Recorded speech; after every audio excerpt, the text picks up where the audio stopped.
Hello students, welcome back. आपका बहुत बहुत स्वागत है। आज की लेक्चर में हम देखेंगे Indian civilization and culture, Mahatma Gandhi द्वारा जो लिखित ये चैप्टर है, इसका क्या समरी है उसको देखेंगे, यानी सारांश देखेंगे। एग्जाम पॉइंट ऑफ व्यू से अगर हम देखना चाहेंगे तो समरी जो है 5 मार्क्स का प्रोज से आता है। एग्जाम पॉइंट ऑफ व्यू से ये ज़्यादा ही इम्पोर्टेंट हो जाता है। जैसे आप 2021 का जो बोर्ड क्वेश्चन है इंग्लिश का, उसमें आप देख सकते हैं answer any 3 in about 100 to 120 words. 100 से 120 शब्दों में आपको आंसर करना होता है। क्वेश्चन नंबर 6 जो सेक्शन बी का है, प्रत्येक क्वेश्चन जो है 5 मार्क्स का आता है। हालांकि इसमें आपको 6 ऑप्शंस होते हैं। 6 में से आउट ऑफ 6 हमें क्या करना होता है, तो 3 क्वेश्चंस करने होते हैं। तो 3 क्वेश्चंस में से 2 क्वेश्चन जो आ जाता है आपका ऑप्शन में, वो समरी होता है। एक आता है प्रोज से, दूसरा आता है पोएम से।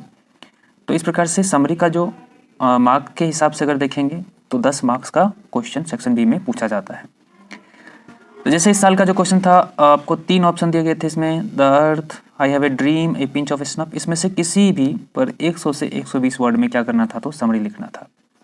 तो हम देखेंगे, चूँकि इंडियन सिविलाइजेशन एंड कल्चर, इस चैप्टर का हमको समरी लिखना है, इसको समझना है। तो हम Indian civilization and culture chapter का समरी देखते हैं आगे। समरी लिखने से पहले आपको मैं कुछ चीज़ें बता दूं, जो समरी से जब आप लिख रहे होंगे तो हमेशा ध्यान में रखना होगा। तो आपको पूरा चैप्टर समझ में आना चाहिए, उसका जो मेन थीम है वो पता होना चाहिए।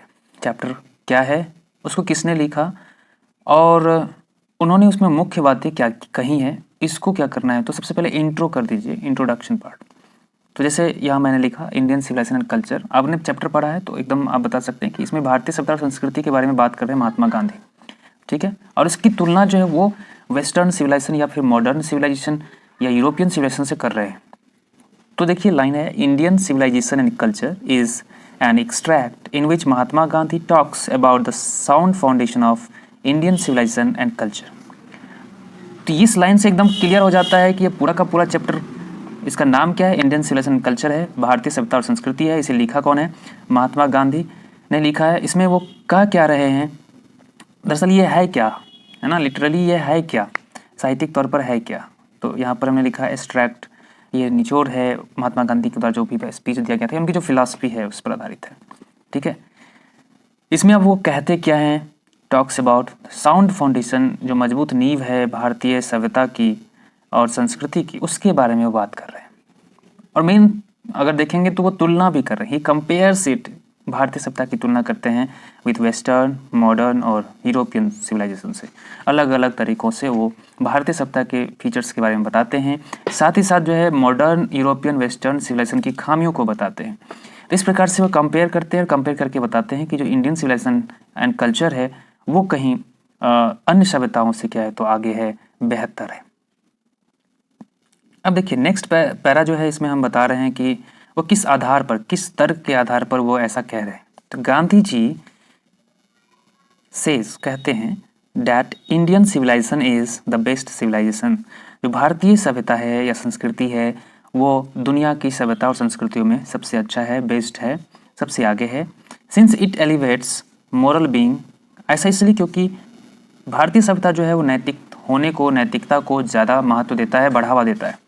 While western civilization promotes materialism, वहीं जो पश्चिम की सभ्यता या फिर मॉडर्न सिविलाइजेशन है, ये भौतिकता को, भौतिकवाद को या उपभोक्तावाद को क्या करता है, तो ज़्यादा महत्व देता है।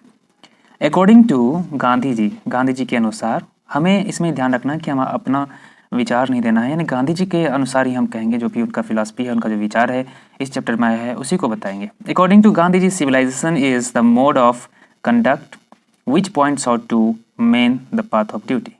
सिविलाइजेशन जो है वो क्या है, तो एक प्रकार का क्या है, तो मोड ऑफ कंडक्ट है। कहने का मतलब आचरण की विधि है, व्यवहार है, जो क्या बताता है, जो इंगित करता है, किसी व्यक्ति को बताता है, द पाथ ऑफ ड्यूटी, यानी कर्तव्य पथ को बताता है। इस प्रकार से उन्होंने जो सिविलाइजेशन की जो परिभाषा दी थी, उसको भी हम उनके ही शब्दों में यहाँ रख दिए। और उन्होंने क्यों जो भारतीय सभ्यता और संस्कृति उसको सबसे बेस्ट कहा, कंपेयर करते हुए, तो वो भी हमने यहाँ पर उनकी ही बात को यहाँ पर रखा है। इसके आगे उन्होंने बहुत सारी बातें उन्होंने कहा है। इसमें से गांधी जी अपील करते हैं, Gandhi ji appeals to every Indian, प्रत्येक भारतीयों से अपील करते हैं to keep away from modern civilization, जो आधुनिक सभ्यता है उससे दूर रहने की अपील करते हैं। He says if we endeavor to copy European civilization it will mean ruin for India. वो कहते हैं कि यदि हम प्रयास करते हैं पश्चिमी सभ्यता या यूरोपियन सभ्यता का कॉपी करने का, अंधानुसरण करने का, नकल करने का, तो इसका मतलब होगा भारत के लिए विनाश। ठीक है, इसके आगे देखेंगे।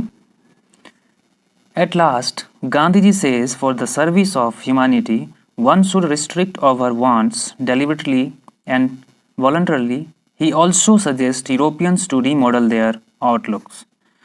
तो अंत में जो है गांधी जी कहते हैं for the service of humanity, मानवता की सेवा के लिए, वन शुड, किसी व्यक्ति को यानी क्या करना चाहिए, हमें रिस्ट्रिक्ट ओवर वांट्स, जो हमारी इच्छाएं, अनंत इच्छाएं हैं, मल्टीप्लिसिटी ऑफ वांट्स की बात हो रही है, तो उस पर क्या करना है, तो विचारपूर्वक, डेलिबरेटली और वॉलंटरली, स्वेच्छा से उस पर क्या करना है, तो रोक लगाना है, प्रतिबंध लगाना है ना।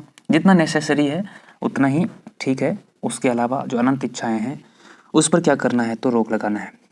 ही ऑल्सो सजेस्ट यूरोपियंस, और वो अलग पैराग्राफ में यूरोपियंस को सजेस्ट भी करते हैं, जो यूरोप की सभ्यता हैं या यूरोप के वासी हैं उनको सलाह भी देते हैं टू रीमॉडल देयर आउटलुक्स। ठीक है, जो उनके विचार हैं उनको फिर से पुनर्निर्माण करने के लिए कहते हैं। ठीक है, जैसे वो मेटेरियलिज्म को प्रमोट करते हैं तो उन पर पुनर्विचार करने के लिए वो कहते हैं।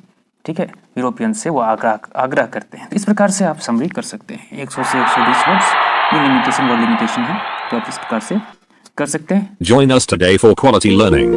Subscribe to YouTube channel. Like, share and comment. Thank you for watching.